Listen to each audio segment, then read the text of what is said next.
Hello, Bill. Good morning, Matt. Handsome-looking white shirt you have there. I don't know if it's as cleanly pressed as your white shirt. Yours looks more, upon closer look, it's more of like a summery like a light, yes, a light fabric, a cloth kind of. Mine is I'm fresh off the CNN.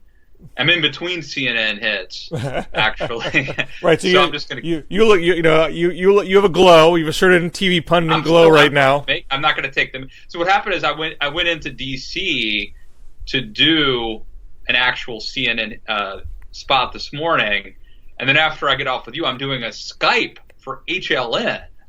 But of course, they don't provide makeup. I'm just going to keep the makeup on. Right. So I will look much better, hopefully, than I normally do with the makeup. There was one time I did Elliot Spitzer's TV show On CNN, right? It wasn't CNN. I can't remember what network it was on. Is it Current? I can't remember. But I was on Long Island, and I had to drive an hour to the closest studio. It was just like a place that they rent out. It wasn't like a TV station studio. Like a live shots. And so you walk into this, kind of, shed.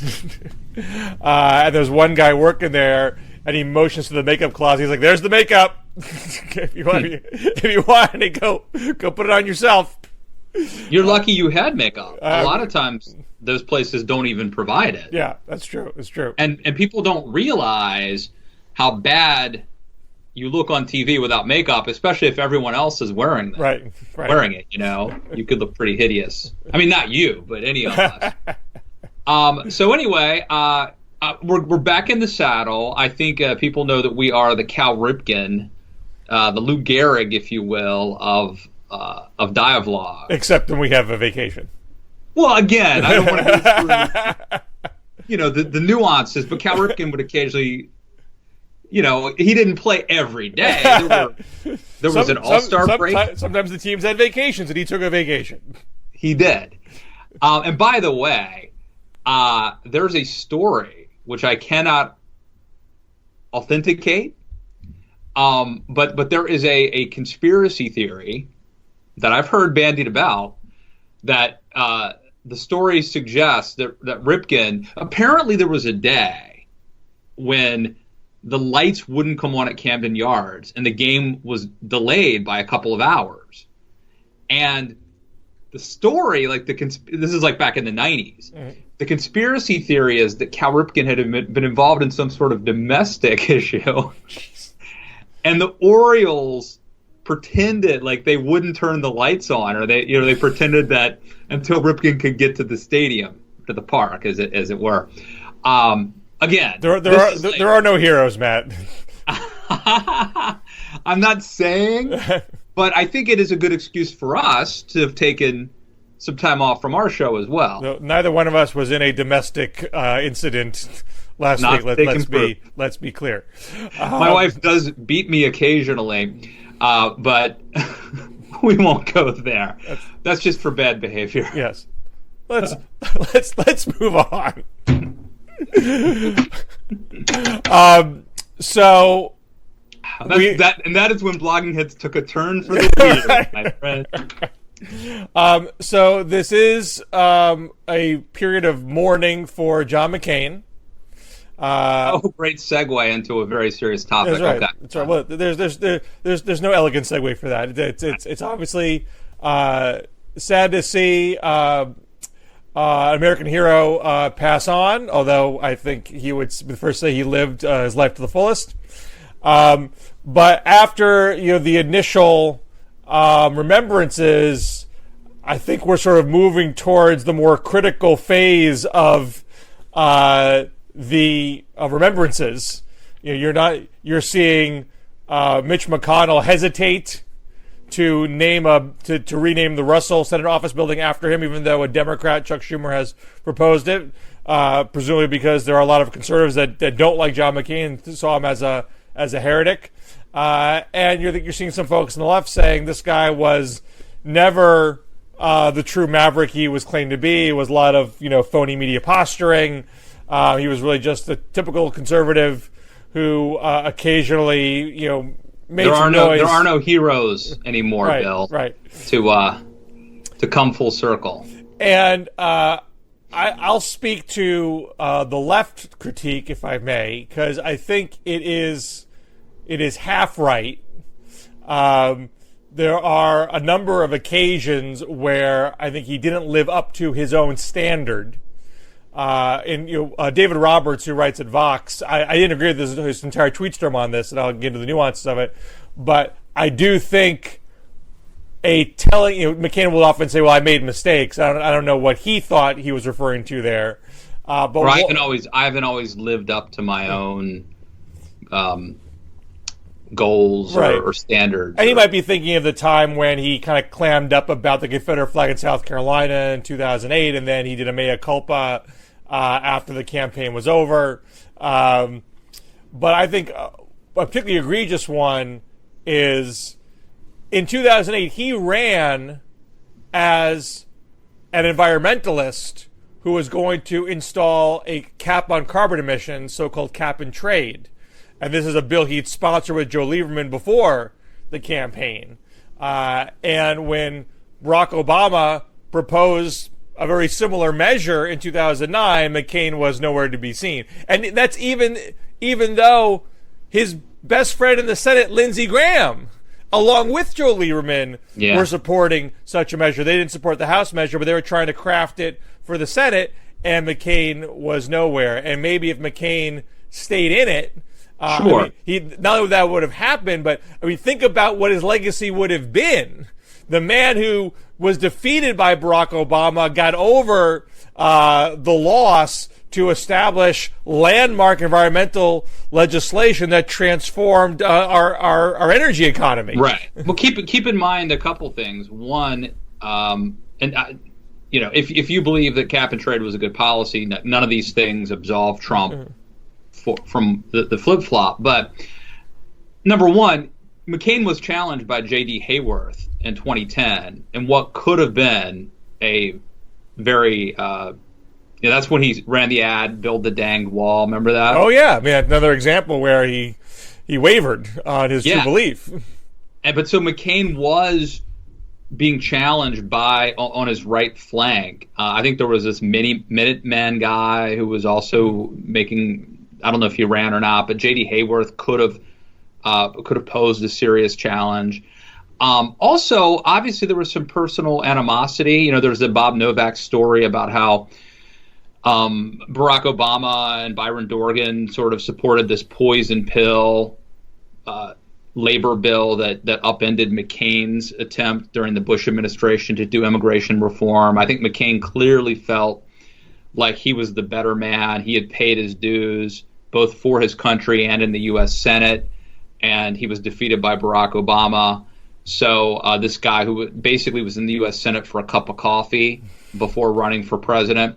So, again, neither of those excuses, cloak McCain in nobility or whatever the expression is, right? But they do help, I think, us understand why McCain might have made that change. Well, right. It was the politically safe thing to do to not cross the aisle.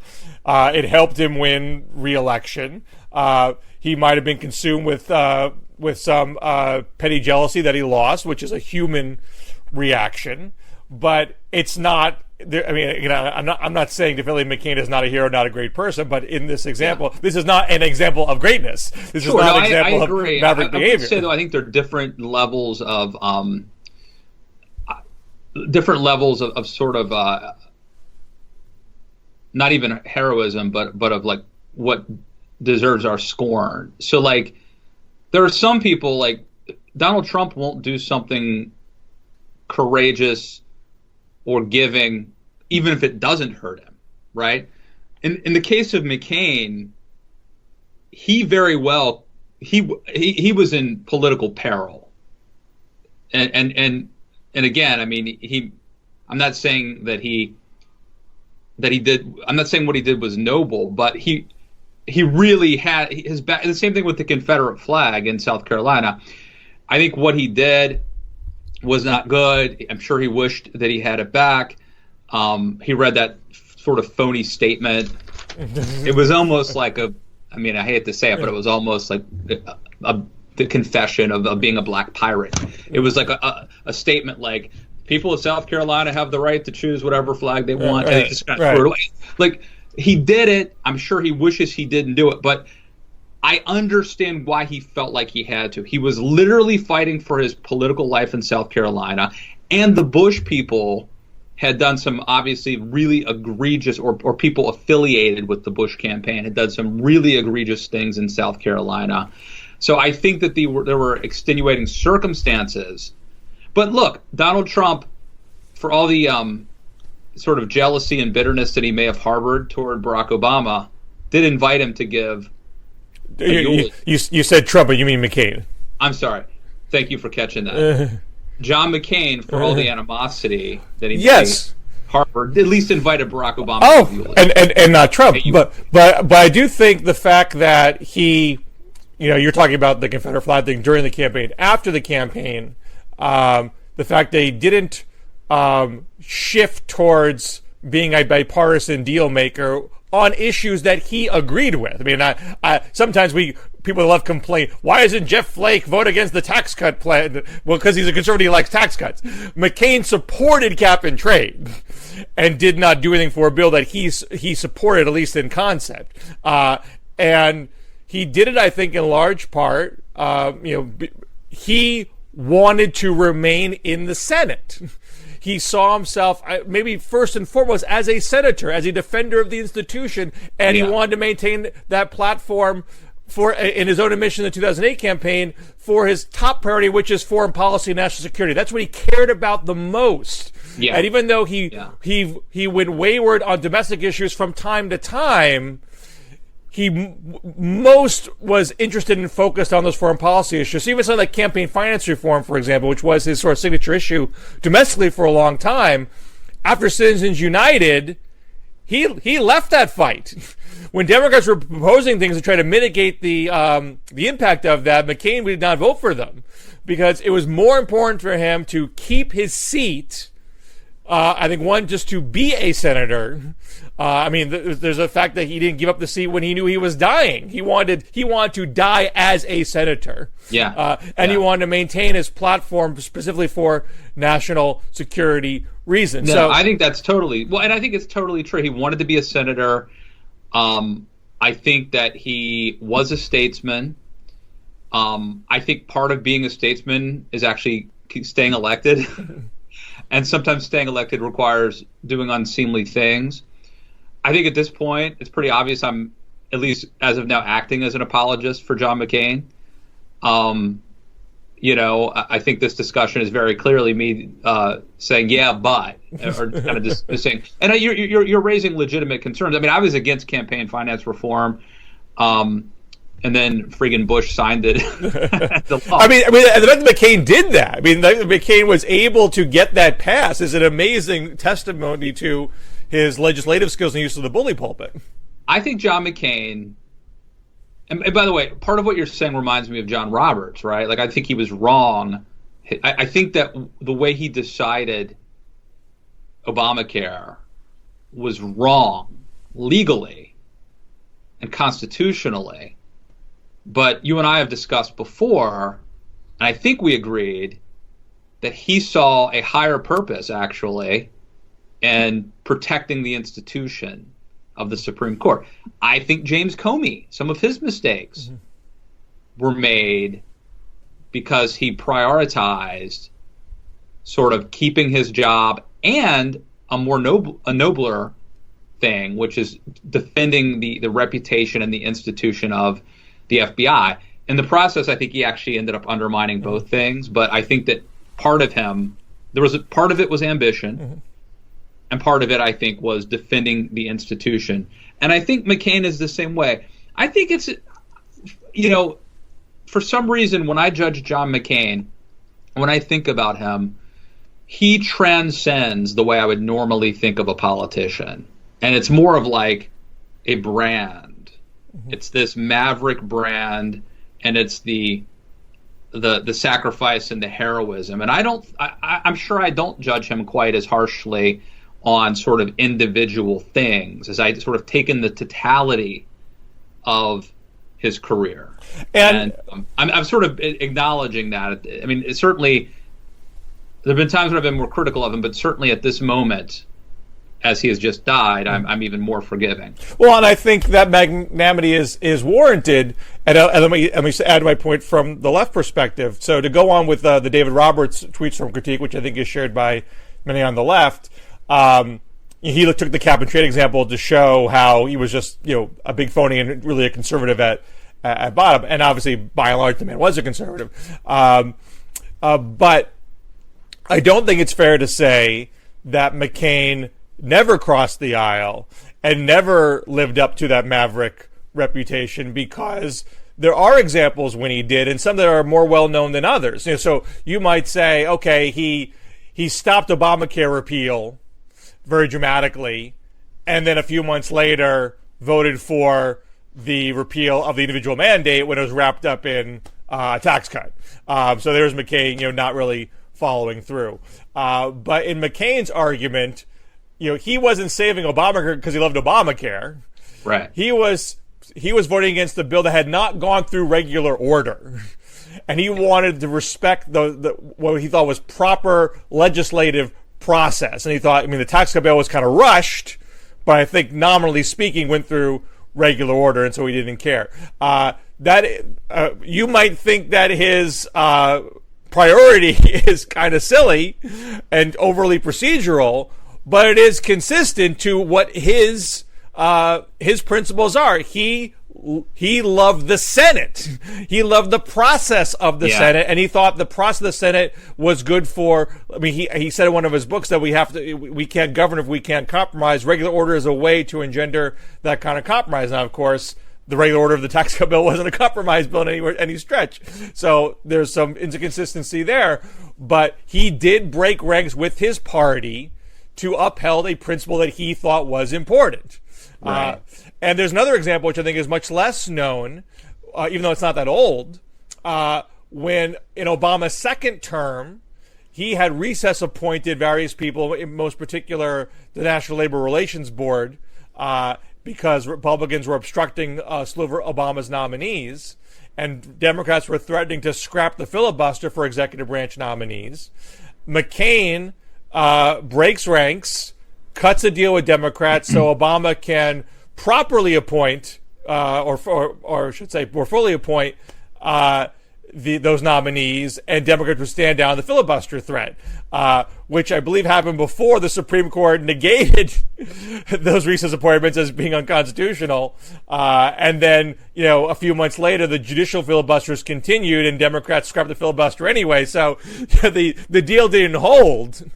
But McCain did help Obama appoint people to the National Labor Relations Board, which did pro-labor things, because McCain wanted to protect the filibuster, as he did in the Bush years with the Gang of Eight or Gang of Three, whatever gang it was, when Republicans were threatening to go nuclear, scrap the filibuster. McCain broke ranks with his party then too. So there is a consistency there as an institutionalist to be willing to break ranks in ways that at times benefited Democrats. The other thing, and I'm going to talk about this a little bit because this show, for longtime listeners know this used to be called the Weekend Blog. Right. It started off as the Weekend Blog, and John McCain. I put out I have an email newsletter called Matt Lewis and the Newsletter. And I wrote about how John McCain kind of made my career, and it's sort of true, because it just his run in 07, 08 coincided with my becoming a writer. And I wrote at a place called townhall.com, and it was stacked full of Romney supporters.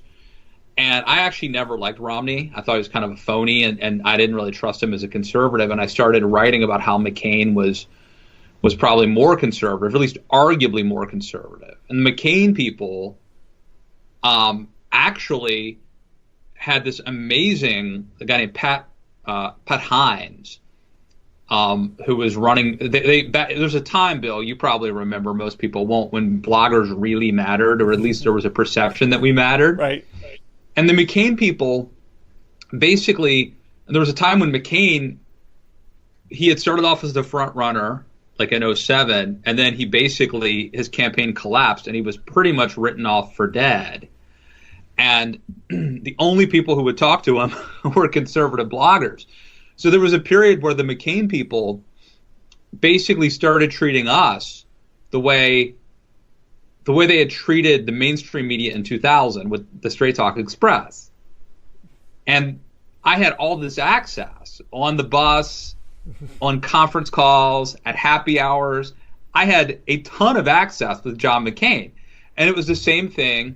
I just went back. John Dickerson has a really good podcast called Whistle Stop. And he just reran the episode about the 2000 campaign. And that experience, which of course has been recounted by a lot of people, including David Foster Wallace. But I had a similar experience, and a lot of conservative bloggers did.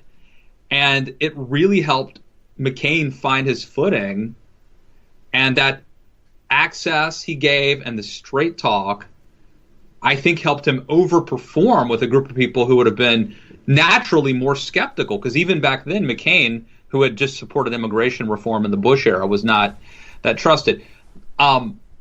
Which brings me to my next semi-related point. Beto O'Rourke is being mocked right now a little bit by Ted Cruz. There's a picture of Beto playing in a punk band or a rock band or something. And I just, for fun, tweeted out a picture of me back, in my wilder, younger days, playing music. And it strikes me, I think I told you a couple of weeks ago, Bill, that like Beto was more like me, or like if I had to, who would I like identify more with if I had to have a beer with? Ted Cruz, who was like a young Republican, probably memorizing the Constitution, like in debate club. No, it would be Beto O'Rourke. And now I know why. We both have that, background of playing music and stuff. I think John McCain had a similar connection to people like us. People like us, I think it was Joe Klein who said that normally politicians are the kid at the front of the class with their hand up. Think Ted Cruz, right? Mm-hmm. And journalists are the cynical people in the back of the room throwing spitballs at them. Well, John McCain would have been in the back of the room with us. He was, I think, in the Naval Academy. Spitball. And I just listened to Bob Wright, has the dialogue here. Was it Matt Welch, someone he interviewed, who made a good point about McCain, which is that because of his dad's status as like an admiral or whatever in the Navy, McCain actually grew up culturally around elites, the kind of people who were journalists. And that may have something to do with his ability to kind of connect with reporters and journalists, whereas other politicians lack some of that trust. So anyway, I find it a fascinating sort of psychological profile, and I think some of John McCain's success had to do with his ability to connect with people who write about campaigns, and there was a moment in time when that really mattered. Now the gatekeepers have been disintermediated a little bit, but when there were media gatekeepers, that John McCain was just the right man at the right time for that. Let me shift gears and talk about myself. Well, I just talked about myself. So what the hell? So I think we talked about this on our last show, but we had some technical problems. I can't remember what made it into the show and what didn't make it into the show. I think the only thing that did make it in was our hour-long discussion on President Buchanan. I think that's pretty much what the show was.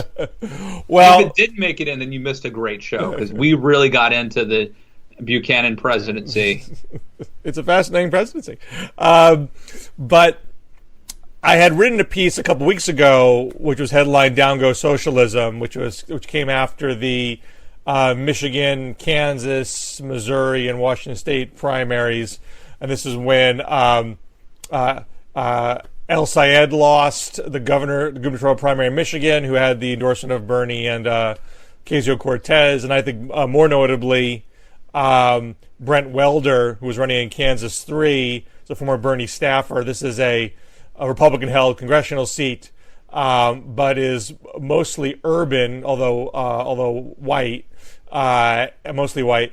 And Clinton won it by a few points in 2016, so it's a real prime pickup opportunity for Democrats. It's on the Kansas side of the Kansas City line, and I think my point in the piece was that not that Democratic socialists / left populists aren't winning anything, is that they're not winning in most primaries in swing areas, and they want those wins because they want test cases to show that we have the model and the platform and the strategy to flip districts from red to blue, and don't go down the moderate path to do these things, do it our way. So people were getting mad at me, like, you're saying socialism is dead and never going to survive, and you forgot Rashida Tlaib won in Michigan 13 and Don Congress seat, which is, of course, I mentioned in the article.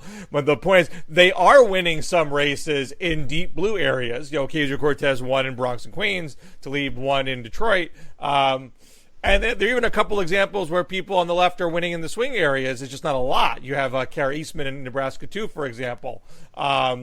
You have Leslie Cockburn in Virginia 5. But it's not a lot of test cases to hang your hat on. You don't have a lot of room for error if you want to prove yourself worthy come November. Right. And so I got them I got them very triggered, when I wrote that piece. Yeah. Now I have a new piece up at Politico this week, which is a book review of the new book from the podcast host of Chapo Trap House called The Chapo Guide to Revolution, a manifesto against logic, facts, and reason. Which is one of those guys was just on Bob Wright's dialogue as well. And did you watch the whole thing? I listened to the whole thing. So I don't know if you know this, Bill. Our whole discussion here is also available on iTunes.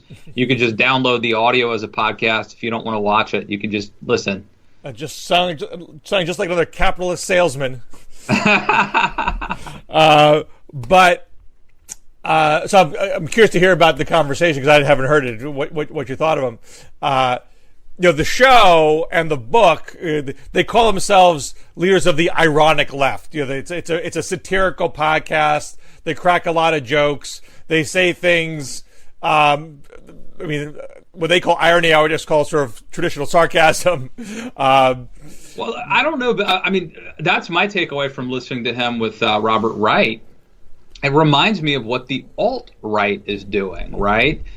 Right? I sound like Ezra Klein, who tends to answer every sentence with right. No, I don't like this thing where you can joke about killing people. Like literally, the guy from Chapo, while doing this, dialogue with Robert Wright, was talking about like when the revolution comes, they want to kill never Trumpers first before the MAGA crowd. But it's all done sort of as a joke, like tongue in cheek. The same thing that the alt-right does when they make anti-Semitism things, or like I get humor.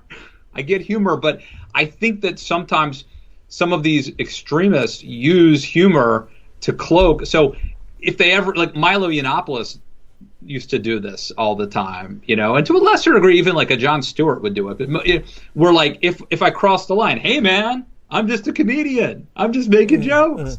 But they're able to basically create a permission structure to start thinking about things, pretty devious, sinister things that you heretofore were not allowed to talk about in polite company because of norms. Well, there are a couple of parts in the book, and I didn't dwell on it in my review. I made a glancing reference to one of them. Well, they do flirt with violence a little bit. They have one line where they say that in their chapter on liberals, who they hate the most. I mean, I think they hate liberals more than ever Trumpers. So, and they say, look, why do we hate the lib? Because essentially they have no principles, they have guilty consciences, not beliefs, and the only time liberal reformers succeed in anything is when they are pressured, sometimes terrorized by popular and or militant left-wing groups. I don't think he wants to kill you, though. During the dialogue, it was discussed as sort of the way a drill instructor is it basically you need to be re-educated, like at a re-education camp, sort of like the way a drill instructor gives you a really hard time to get you ready to go into battle against your real enemy, which is me, or the right. That's the model. Well, keep in mind, I had not even heard of this. I'd never heard of Chapo until your column came out. So it puts it in the QAnon category of me. Of like, these people exist? I do this for a living and I don't know about these people? Anyway, so the main point... They're getting $1 million on Patreon. I know. Here's the thing. That, number one, we're never going to catch that. But maybe... help us a little bit. Patreon.com/Matt Lewis. Always hustling, Matt. What's your handle, Bill? Patreon at Bill Scher. Patreon.com/Bill Scher. So the main point of the review, and I couldn't debunk everything. Every page was wrong. Every page had something slipshod. Done in this kind of tossed off manner. I mean, they even called it tossed off in their own introduction. I mean, they purposely kind of goof and mock people who are going to criticize them for not, crossing their T's, and by saying, look, we're just sort of kidding around here. We don't need to do the perfect airtight argument for everything. Getting facts right is a cuck move, Bill. Right. But at the same time, I mean, the book is a introduction not just to socialism, but to the socialist critique of the world as it is, a critique of American-led foreign policy, a critique of toothless liberalism, a critique of conservatism. They take you down lots of historical narratives, which are by no means fully fleshed out, and I think in many cases flat out wrong. And then you're being this crotchety old naysayer. Oh, they're just kidding around. You don't treat this like it's an argument, a real argument. But of course, it's designed to be a recruitment tool. It's designed to introduce new people to this worldview, and then maybe lead you to more, fully fleshed out academic articles. But nevertheless, it's still incumbent upon a reviewer to say, look, this is where you're getting things wrong. So. Well, I think you're talking about how they really want to take down the conservatives first and foremost. I'm not so sure about that, because they have their most energy into criticizing liberals, and they go beyond the standard. Obama's a neoliberal corporatist and Bill Clinton's neoliberal corporatist. They're criticizing the Great Society. They're criticizing the New Deal. They go as far as the seeds of liberalism's failure are in the New Deal, because the New Deal failed to destroy capitalism. It only tried to manage capitalism and maintain the racial caste system. And there are elements to truth in that. The New Deal didn't try to smash capitalism. FDR spoke specifically about it, trying to save capitalism from socialism. That's true. Capitalism's great, man, especially when you can raise $1 million on Patreon. Well, I mean, and let me get that in a second. So, and to say that sort of it's the seeds of liberalism's failure because Donald Trump won in 2016, and there's been an 80-year run of America run on the foundation of the New Deal, which remains in existence to this day. Even under Trump, it remains in existence to this day. Trump hasn't smashed the welfare state. Trump hasn't ended Social Security and Medicare. In fact, Trump ran on preserving those things. So to argue this is somehow a failure because America continues to exist and the economy is still relatively good, even though obviously there's problems still to solve, I think is a fundamentally flawed critique. And I mean, look, this is like, we could do a whole show on socialism, but just like, I love, you know, look, we live in a more like sort of neoliberal world than people did even a few decades ago, right? How are you defining neoliberal? Well, I mean, like, I'll put it this way: like, what I do, you kind of have to be entrepreneurial to do what I do, right? But like, I love having the freedom. Is like, if I want to start a podcast, and I can get people to listen, or I can get advertisers to buy it, or I can get people to support it via Patreon, and I can come up with a better idea or a better guest, or, you know, write columns and come up with a book idea and sell a book, or maybe get booked to give a speech talking about the book. Like, and if I hustle harder, then I get ahead. And if I don't work hard, I don't get ahead. I love that. Like, I would not want to live in a world where someone was like, okay, you're going to get paid this amount of money.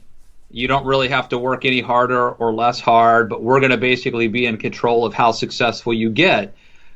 Now, granted, we obviously need to have a safety net for people who fall through the cracks. But if we want to have inventions, things like Uber, people coming up, inventing the cure to the next whatever, cancer, whatever, like get people having the ability to be innovative and creative and entrepreneurial, like, to me, socialism is the exact opposite of that. Well, they would disagree with you.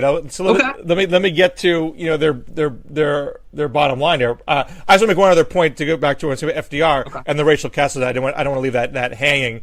You know, they say very breezily that blacks were excluded from pretty much all of the New Deal, which is wrong.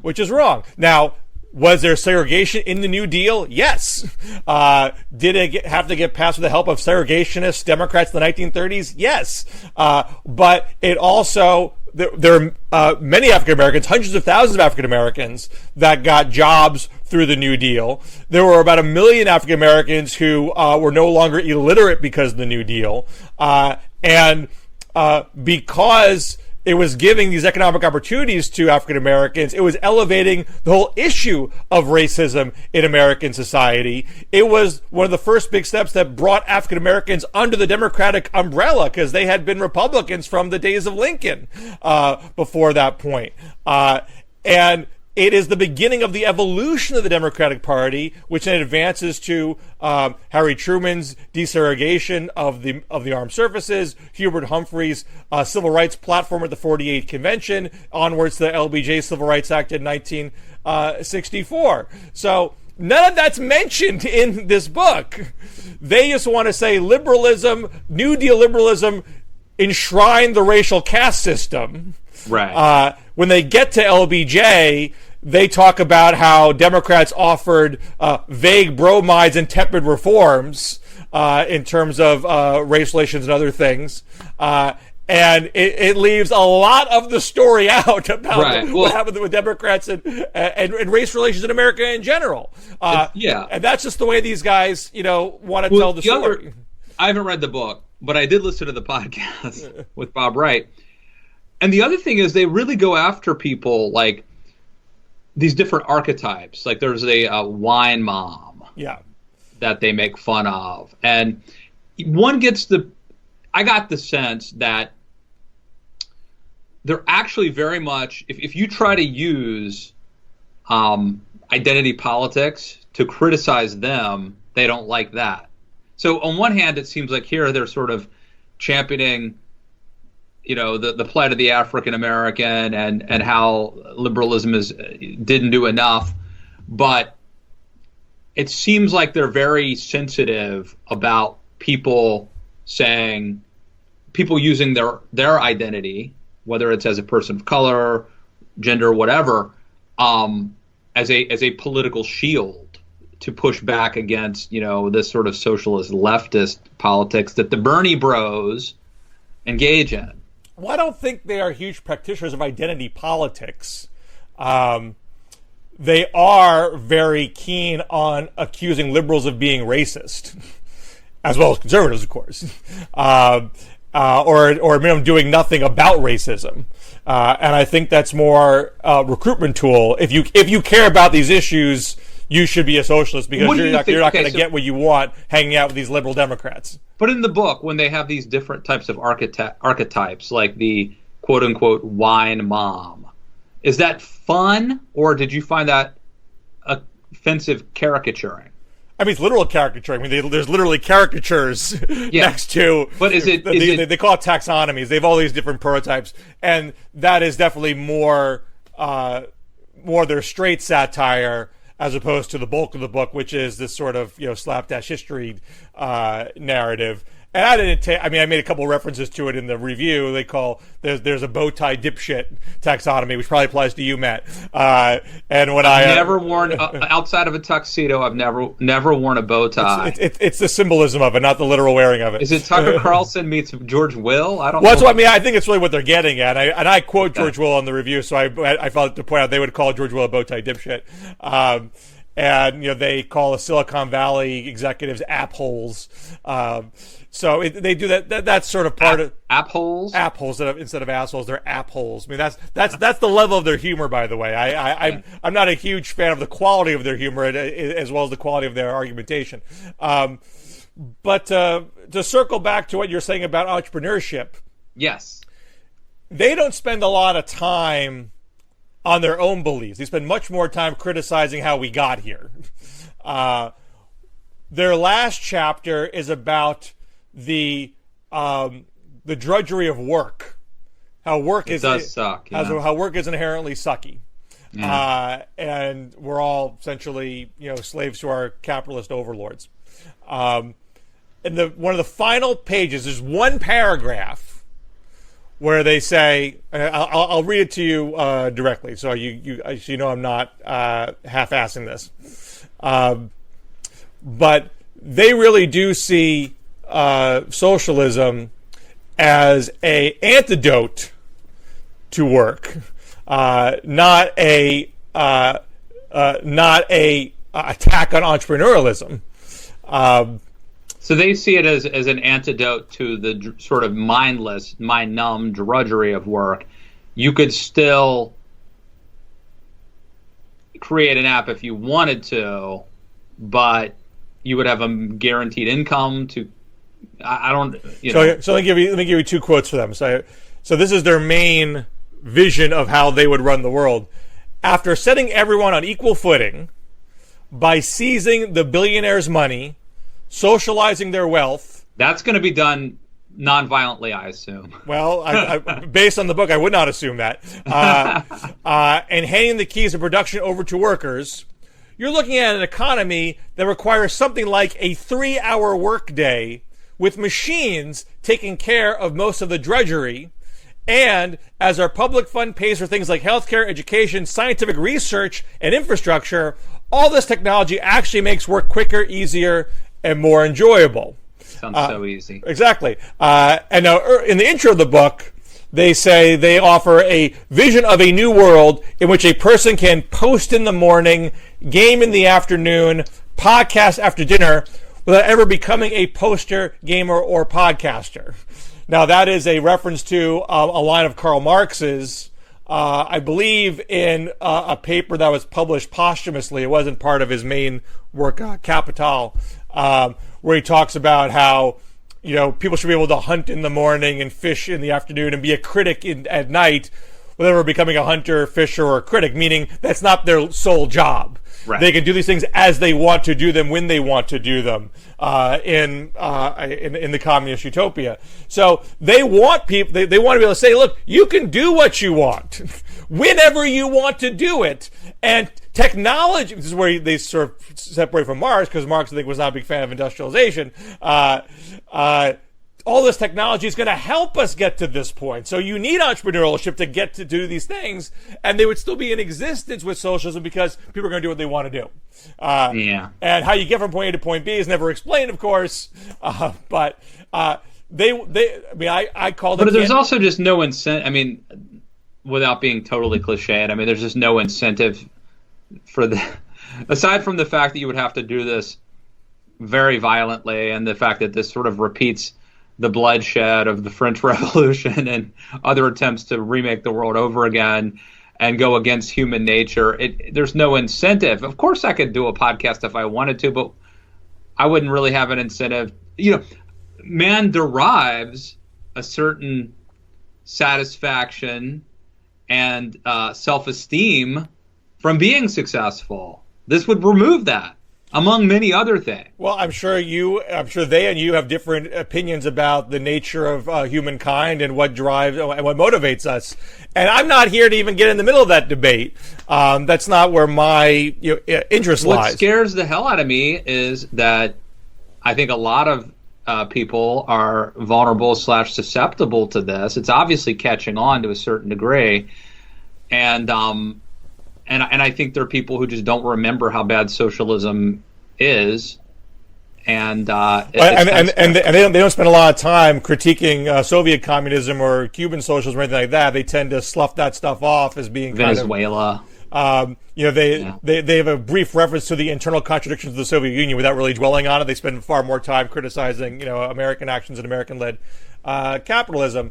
But I think the point I'm trying to make about their antidote and the excessive simplicity of it is very wise of them capitalistically to sell easy solutions. There is always a market for easy solutions to complicated problems. And by making it sound so simple, they're raking in $1 million a year on Patreon. And now their book is a New York Times bestseller. So I think this is essentially a kind of infomercial that they're doing. Here's what socialism is. It will solve everything. It will have no downsides. There's no sacrifices we have to make. You can do whatever you want, when you want, and you'll have all the money that you need. Give me money for my book now, and give me money for my podcast. Right. That's working for them. I mean, they will be the people who can podcast in the morning and game in the afternoon without being that for their profession, because they've picked the lock here. So hats off to them. But I don't think it's really a model for how the whole world's going to work. Socialist overlords. And might I say that Bill Scher and I have just launched our new pro-socialist podcast. So I got a firestorm of hate on Twitter for this, as you might expect. I mean, the Chapo folks are very active on Twitter, and one of the folks, and they're mocking is very juvenile. I get more insults about my face from socialists than I do from any other person who I have criticized in history. I mean, they literally, it's like being back in the third grade cafeteria. But one person also went to my Patreon page, which of course has like $68 a month, not six figures, as proof that my ideas are terrible. They don't earn enough money, so they must be awful. Their worth is gauged in dollars. That seems ironic to me. I think it is. I wouldn't. The fact that you can sell simplicity doesn't mean that simplicity is going to work in practice. It just shows you there's a market for it. There's definitely a market for it. I'm not denying that. Yes. Whether there's we have basically tapped the worst market, which is center left, center right. Not easy fixes. Everything's hard. Well, I mean, you get a lot from the left. I get I got this in the criticism of the book review and the criticism of my electoral analysis of how they fared. You get a lot of, Democrats lost 1,000 seats in the midterms and they were destroyed down ballot and they let this orange-faced monkey won. How could it possibly be that you have the best ideas? And the fact that actual governance and the trade-offs that go with real governance aren't always popular, don't solve everyone's problems instantly, leave people dissatisfied, maybe more than just from time to time, doesn't, at least in the short run, doesn't mean their ideas are bad in the long run, or that just simply governing is difficult and it's hard to get people to agree on the right thing to do all the time. And that backlashes often occur when you're in power. The notion that if socialists won everything, that there wouldn't be some kind of backlash that followed it, like it is when every other political party wins office, is ludicrous. I mean, you think there wouldn't be any down ballot losses in the next midterm if socialists won the presidency at some point? Of course there would be. All right. You wouldn't judge the value of their policies based on the immediate reaction to them. I agree. I'll just bring it full circle. I think that we are now entering an era where people, and look, the passing of John McCain, I think, kind of brings this full circle, but we're entering an era where on the right, nationalism is popular again. On the left, socialism is popular again. And I just think we're so far removed from the Cold War and from World War II and the 1930s that the really scary thing is you see this in the Bible time and time again. Of course, you just have to keep learning the lessons of history over and over again. And I fear, based on evidence that we're seeing, that that we're headed in some pretty scary places as a country as new generations take control and old generations die, Well, that's one of the things I think is so dangerous about the book. I mean, the first chapter of the book is a tour of post-World War II foreign policy and a revisionist view of the Cold War and the containment strategy. And they basically, the Korean War is not a case of democracy trying to thwart totalitarianism. It's a case of capitalists trying to stop the threat to capitalism, because South Korea wasn't a democracy at the time. There was essentially a dictator, authoritarian ruler there that was backed by America. Now, that's true that South Korea was not a full-fledged democracy at that point, and they had authoritarian rulers for a considerable period of time after World War II. So it's not like there's no point to be made there, but it's also true that the North invaded the South. It was North-led, but they wanted Stalin's assent for it, and they got it. And it was reasonable for the Truman administration to say, we can't just sit here and let the Soviet Union go on an imperialist binge and sit idly by. South Korea might not be a democracy, but the democratic world will be affected if we don't check this aggression. And this aggression will not stand, man. And that's what Truman said. You can look it up. And they went to the United Nations. This was the first test of the UN to say, we are going to have an effectual internationalist body. We're not going to be the League of Nations that stands on the sideline when these things happen. And they won the UN approval for that action. Now people have gone on my feet saying, you're defending dictators, you're defending the genocides that occur, you're defending war crimes. And I'm not defending any of that. In fact, I think the Korean War, they made a big mistake when they pushed the North back to the 30th parallel, and they kept going, thinking we got these guys on the run, let's try to totally vanquish them. That was a big disaster. But the premise that, the point of the book was that the Korean War is a proof point that the Cold War was not about stopping totalitarianism. It was about protecting capitalism.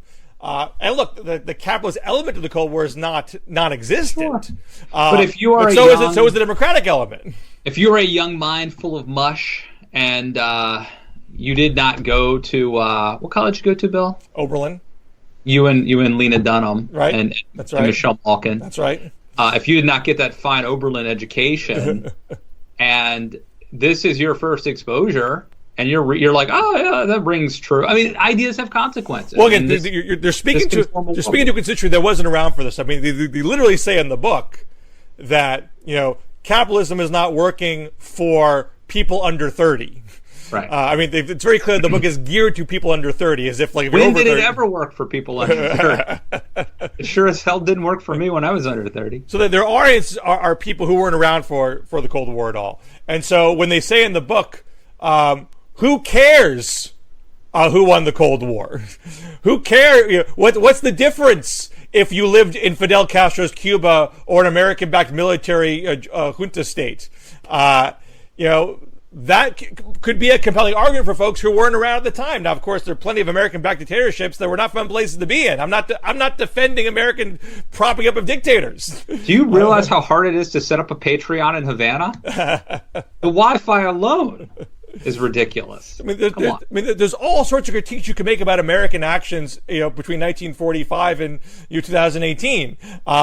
You can criticize the coup of Allende in favor of Pinochet, for example. You can criticize intervention in Vietnam. These things were not good ideas. But to say that that they're evidence of the entire containment project is strictly to prop up capitalism and enslave the rest of us to a life of drudgery, I would say is a bridge too far. But if you weren't around for all these things and you don't have a broader education, it's going to be a very compelling argument. That is why, thank God, the youths of America have this show that they can turn to against Chapo. So. Good job, Bill Scher. We aim to serve. Well, you rose to the occasion once again. So check out that book review of Politico. Yeah. What do you got to plug, Matt? Patreon.com/Bill Scher. So now you're the socialist. Hey. I don't believe in isms. Just me. One of my favorite lines from one of the early episodes of Lost was when they start working on a system to share what they have, and I can't remember the guy's name now. The old guy? No, the loner guy. Oh. So the Kid Rock guy was like, "This isn't some commie share party." That should be our subtitle of the DMZ. Well, till next week, Matt. All right, buddy. Have a happy Labor Day. Yes, I will celebrate by working and working the Patreon hard that day. Till next week. All right, see ya. Bye-bye.